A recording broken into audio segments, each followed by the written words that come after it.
Hello, and welcome to the Venue Coach Blueprint for Owners. I'm Kyle Labar. This podcast is all about helping you fill your wedding venue with more bookings, earn more from each one, and keep your customers happy for a long time. We'll also talk about some tough times and big lessons that I've learned along the way. Let's dive in together and make your venue the best spot for weddings. Hey everybody, welcome to another episode of the Venue Coach.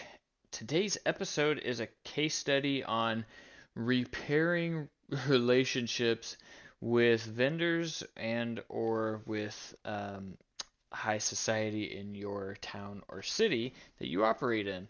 And this is coming from a unfortunate event that happened before we took over our second venue that we have been left to clean up and repair, and which is fine because that leaves us room for improvement and ways that we know that we can help grow the business by doing the legwork to fix the damage that was done.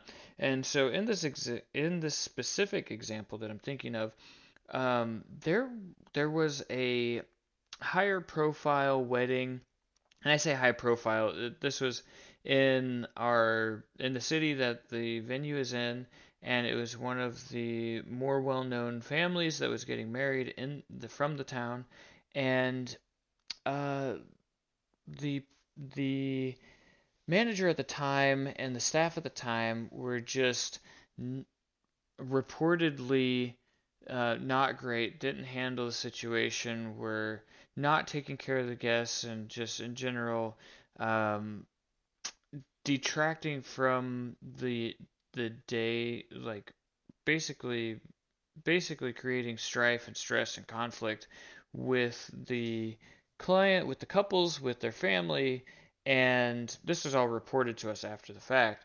And and so we came in and we learned that this had happened, a year or two prior, and we were able to. So really, the assessment that we did was, okay, who did this impact? Uh, is there a way to repair relationships?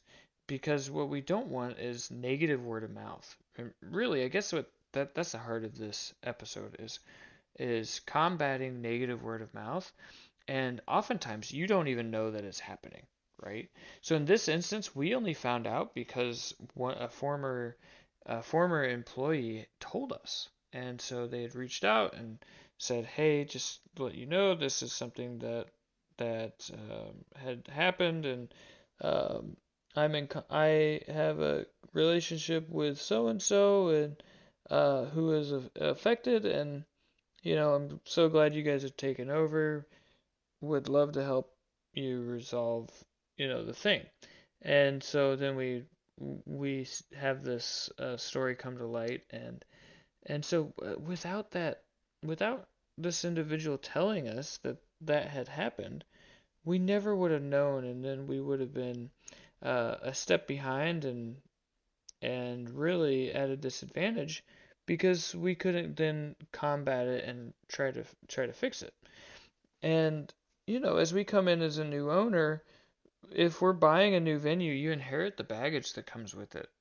And people may not immediately associate you, like, they're still thinking of the place as if it's the old place.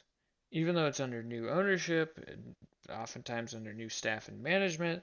And that's often why brands, when they're, local businesses especially, under new management, right? You'll see a sign like that out. It's to let people know that, hey, we're doing things differently, we're trying to get better, that sort of thing. Uh, and in this particular example, who knows how many events could have happened at the venue that didn't, because the people affected are they have influence and they have sway in the town, and they, if they were actively telling people not to hold the events at our place in previous, not our place at the time, but even now, if they're doing that, then that's business that we're losing simply because of a bad experience that we weren't responsible for. And so while we weren't responsible for that bad experience, we are responsible for the cleanup and the reparations, if you will, the repairs of that experience. And that's where we need to A, know that it happened, and then B, go in and try to fix it. And so one thing that we wanted to do is meet with the family that was impacted by that. And then also there was a wedding planner, their wedding planner who basically blacklisted our venue. And learning that, we really wanted to get in touch with that wedding planner to say, hey, we're not the same people. We have different things going on. This is our model. And we want to just, um, you know, let you know that things are different over here now. And so doing that is, is, we've already seen that to be, um, even if they don't change their mind, even if whatever, we're doing the right things. And over time, that's really the only way that you can convince somebody that you've changed. And I say you, like obviously the thing that happened in the past wasn't us, right? But they associate it with us because we own the property. Like they associate that experience with us because we're there, and that's just by nature of being there. And so even if it's not your fault, you still are responsible. So I hope this was helpful for you. Take the time, repair the relationships, even if they're not your fault, and it will go a long way. And given enough time, people will see that that change is real and is sincere, and you'll get better impact and reach from it. So if you found this useful, please subscribe and stay tuned for the next one.